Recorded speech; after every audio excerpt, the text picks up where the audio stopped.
Hello, guys, gals, and guardians. It's been a while. Yeah, so basically, school and a bunch of other stuff kind of got in the way, and finals and this, that, and the other thing, and stuff that most of you guys probably don't care about, so I'm not going to go into too much detail and make another video entirely on reasons why I'm not successfully running this channel.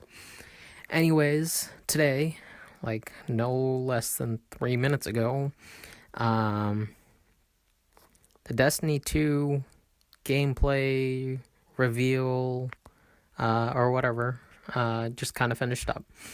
It was a lot shorter than I was expecting it to be, but they had a lot of content in there.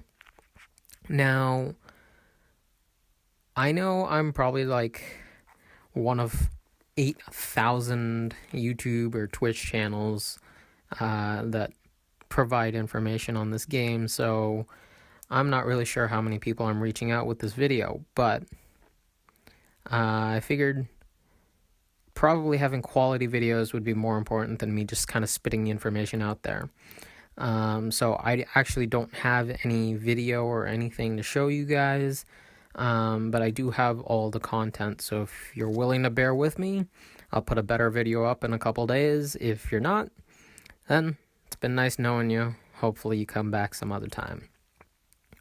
So they opened their reveal with a trailer that had lots of Fallen, and Zavala was kind of just talking, and I really wasn't sure what to take from that.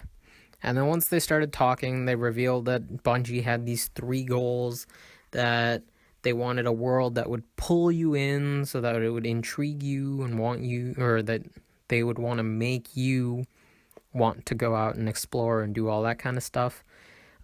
Secondly, amazing things to do, which I would assume means something along the lines of new content and more interesting things for us to see as we're playing. And last but not least, always someone to play with. And this is pretty straightforward, but I'll get into that in a little bit. So the game kind of opens with a loss. It's they have like a video, and they show you how the tower goes down and how all the people are frantically running about. But basically the main story is that I believe Gaul, or Gary as we know him, his name is actually Dominus Gaul, which is a strange name, and he also speaks English, which is also very strange. But apparently he thinks that the Traveler chose wrong by picking us, because the Traveler picked us, the Guardians, to have the power of the light. And apparently Gary believes that the Red Legion actually deserved our power, so he's here for revenge. So what they do is they come in, they blow up the wall, they blow up the tower, they're attacking everything that walks, and in the process of all of that, they cage the Traveler. That original trailer that we saw, where like the Traveler is all yellow and honeycombed and everything, it's actually a cage that's preventing the Traveler from giving us our light. So, you lose your abilities, you lose your supers and everything. You can't, like, some people can't walk or something along the lines of that is what they said. And so basically your job is to recover your light, and there's new subclasses, new weapons, new HUDs, like new missions, new people. It's like an almost entirely different game, which is what they're going for, but also they're kind of straying away from Destiny a little bit, in my opinion. So I'll get into that. So let me start with the subclasses, because I did mention that. So the first one is going to be your Dawn Blade. It's a solar ability. I believe it's for I want to say warlocks. They didn't really make it clear, so I'm kind of confused between the two of them, but I'll look into it for when I put a better video up. So basically, the Dawnblade has like these fire projectiles that you can shoot out of a sword, and you can like hover in the air the entire time that you're shooting these things. And then the second one is Sentinel, which is for Titans, and it's another void rat, like somewhat of a defensive subclass, kind of like Defender, except you can actually use the shield that you generate not only to defend yourself, but also you can like fling it around. You can hit it off opponents' heads, and it'll like come back to you. And then lastly, you have the Arc Strider, which is again either Hunter or Warlock. It looked like it was a Hunter one, so I want to say that's what it is. And it's basically like a staff, and it works a little bit like Arc Blade, where you're kind of like spinning it around and you're just like hopping from one place to the other, and then you're just hitting everything in your way. Now, also in that trailer, I thought you guys might find interesting was the dubious volley. You know, that rocket launcher that people were waiting for the past 3 years? It's in the trailer, so we're probably going to see it.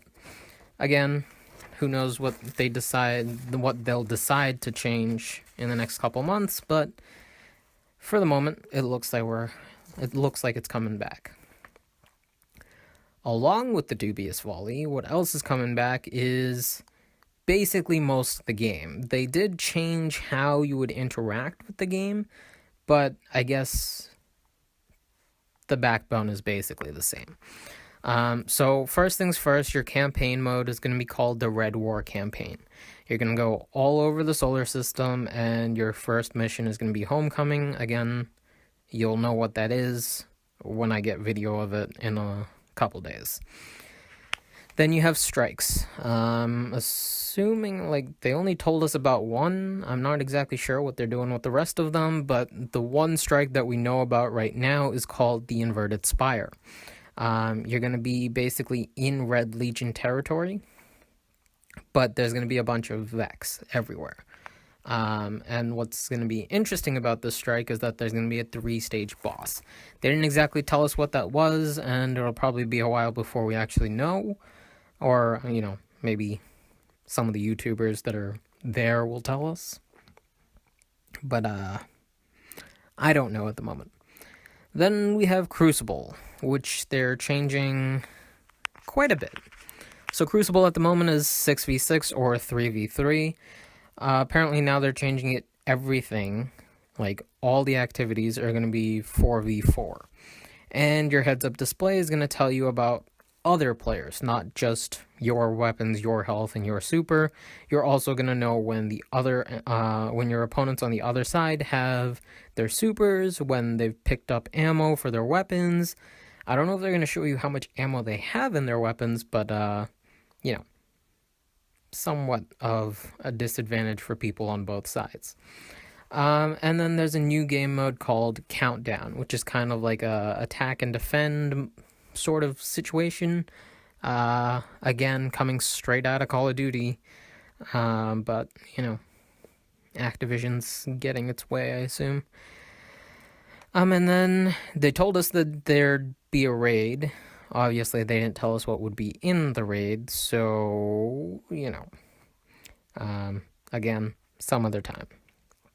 And then we have exploring the world. So you're basically going to be able to launch all your activities. So rather than going to orbit and then having to go to the tower, or going from the tower back to orbit and then going to Mars or whatever, you can literally just be where you are and then open up the director and go wherever you want to be, which is going to make loading time a lot faster. As the way that they phrased it, they're reducing the time that it takes your gun to be pointed to your enemy's head. Yeah. So then they're also introducing a bunch of new stuff for this whole like exploration type of deal. So there's things called adventures, treasure maps, lost sectors. The lost sectors are basically like side missions. So when you're walking around, you're going to find new characters, and you're going to talk to the characters, and they're going to offer you these side missions. And basically what you're going to do, you're going to go to the lost sector that side mission takes you to. There's a big boss who has a key to a chest. You kill the boss, you get the key, you open the chest, and you get new loot. And that's about it for the new stuff. And then you're also going to have a new map, which is basically just like, rather than, have to go like back to orbit and then be able to view your map, you're just going to kind of hit the button. You're going to be able to see like all the different planets. You're going to be able to see all the different patrol areas, and you're just going to be able to go. Speaking of different planets, we're not going to be dealing with the Moon and Mars and Venus and the Dreadnought anymore. We have 4 new worlds. You're going to have Earth, you're going to have Nessus, you're going to have Titan, and you're going to have Io. So when we first start the game up, you're going to be starting in the European Dead Zone, on Earth, where we always start. This is basically the area that you are going to go, like, after you see, like, the tower get destroyed and everything. This is the area that people deemed far enough away that they were safe. So this is like a new civilization, new people, all that kind of stuff happens here. I'm assuming this is going to be like the hub of all activity. It's going to be the new tower social space. Then from there, I'm not exactly sure what you do there, but once you get out of there, you're going to be able to go to Titan, which is a moon of Saturn. And obviously you're going to be able to get your light before we meet Zavala, who is hanging out here. So basically, by the story, however much we know right now, Zavala, Cade, and Ikora have all kind of split up. So the Vanguard's not exactly together anymore. So Zavala is hanging out on Titan, and we have a dialogue where he says, if it's possible for you to get your light back, then maybe it's possible for all of us to get our light back. So, we're waiting for that. Then you have Nessus, which is basically modeled it's geared to more towards the Vex. And this is where Cade's hanging out.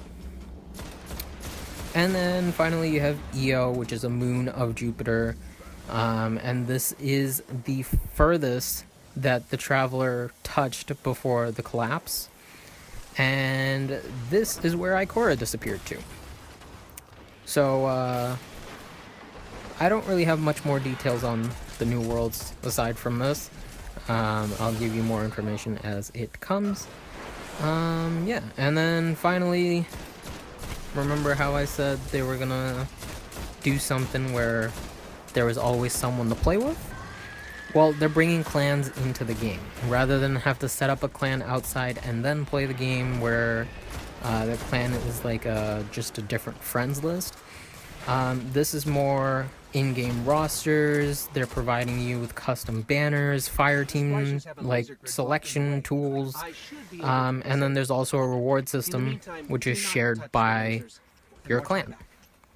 So essentially, if you just decide you're gonna log on one day without any of your other clanmates, and you're gonna just match up with someone and raid constantly, you'll still be earning points for your clan so that the rest of your clan can still, get gear. And then finally, they're introducing a new system called guided games, which basically means that clans and solo players can be matched up together. So it's essentially LFG, except it's in-game. So what you're gonna do, if you have a clan and you're looking, or say you have like 5 people and you're looking for a 6th, and there's some solo weekend warrior who decides that he wants to jump into a raid with you, you'll be able to open up your party and they'll be able to join. Simple as that. Yeah, so I mean, that's basically everything that they've covered. I have all my notes here, and I can't really read much of it because I was writing so fast, but I'll have a much better, more detailed, with visual kind of video that comes out soon, but I just wanted to get the information out to you guys as soon as possible, so I hope you liked it. Don't forget to leave a like, comment, share and subscribe. Catch you next time, guys.